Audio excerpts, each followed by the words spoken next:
Hey guys, today I would like to share an English build order featuring Dark Age Rush with Men at Arms and Outpost. I've tested this build in the multiplayer ladder and find quite a bit of success. So, in this video, I will use one of my multiplayer games to show you the power of this build. Let's jump right in. So here's the replay. Right at the beginning, we put 3 villagers on foot and 3 villagers on wood. The 3 villagers on wood would be on straggler trees, not on the wood line as usual.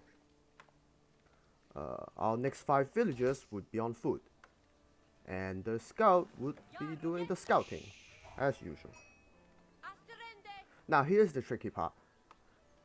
As we collect the first round of wood, so when our wood counts to 180, we'll pull 1 villager from the straggler trees, and she will build our house and then the barrack.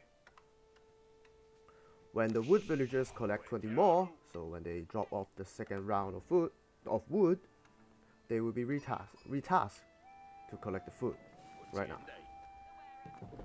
Now let's talk about the reasoning behind this. The objective of this build order is to train the men-at-arms as soon as possible, using the men-at-arms as a meat shield to have forward villagers putting down outposts or harassing the enemy. We start with 100 gold, so we don't need to mine any extra to train 5 men-at-arms. So our first priority is to get down the house, get down the barrack, and then reach 10 villagers on foot. 10 villagers on foot, which is the point that we can constantly train villagers and men-at-arms. We start the men-at-arm production as soon as possible, once the barrack is built. And with our next villager, we have reached our 10 villagers on foot objective. Afterwards, the next 5 villagers would be on wood. We will still be using the straggler tree at this point, because we will need a second house as soon as possible, as we have units trained from the barrack. We will not have enough resources at this moment to build the lumber camp and use the wood line. Therefore, the next 50 wood will be used as a second house, and then afterwards, the another 50 wood will be for the lumber camp. Now for the men-at-arms, you can move out whenever you want, if you feel confident enough. But usually I will move out when I have 3 or 4.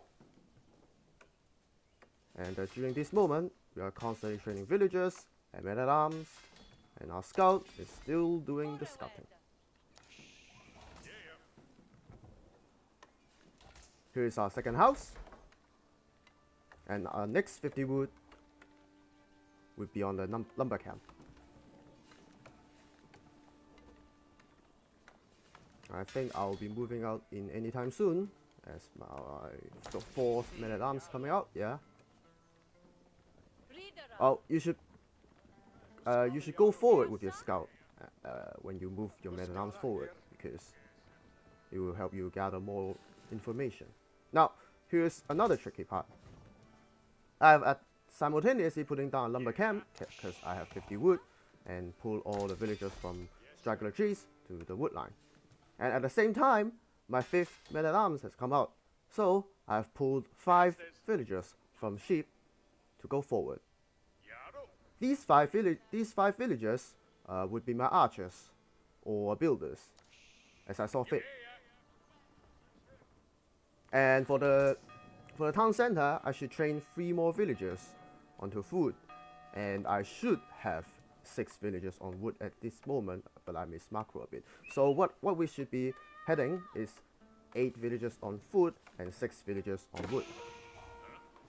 Now, in the enemy side, as I've scouted a stone pile and some berry bushes, these will be my attacking points, because Dark Age army can achieve much in Dark Age, but what they can do is that they could harass the enemy, and deny resources from the enemy. So what I've done is that I just put in an outpost here, and then my army will move to this location, and finding any damage that I could look for. Once I've reached the 8-6 villager split at home, our new villagers, 6 to 7 of them, would be on gold. And after the gold villagers have come out, we would be heading on to the feudal age. At this moment, I'm just finding any damage that I could find for, hitting the villagers, idling them, and then run back.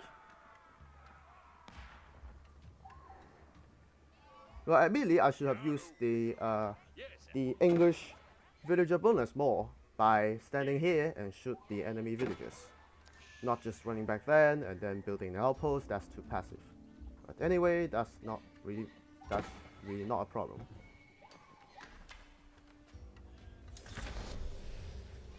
What I've done here is that I've just put on an outpost, and then now the enemy is forced to build this outpost. I could just dive in and kill some villagers. Well, not much, but it's some damage.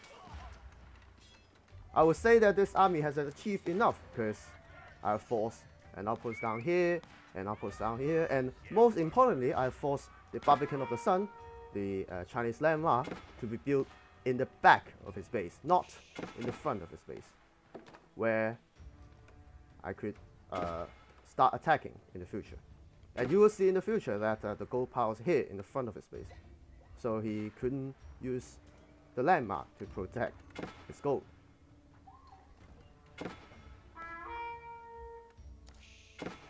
And so when I saw the stable, I think, okay, my enemy is building up a military that I may not be able to contest, so I'll just build an outpost here, try to delay a bit more, and then just go heading back home. At home, I have a pretty sizable eco, like 6 on gold, 9 on food, 6 on wood. I should be able to. Now I could click the feudal age. Now, when you have the resources, I would recommend 5 villagers to build this landmark. You could pull the 5 villagers wherever you want, like under the TC or from the gold, whenever you resolve it. At this point, the build ends. I would recommend a 1 TC feudal rank push from here, but there are options too, like you could mine stone and get a 2nd TC in feudal, or you could go fast castle as you saw fit. With this build, we should be heading to a feudal age in around 8 minutes to 8:30. Well, in this game, I think I reached feudal age in 8:30. And so that's it. This is the build order. If you want to see how this game come to an end, I have some game ending clips at the end of this video. Thank you for watching, and see you on the next one, if there is any.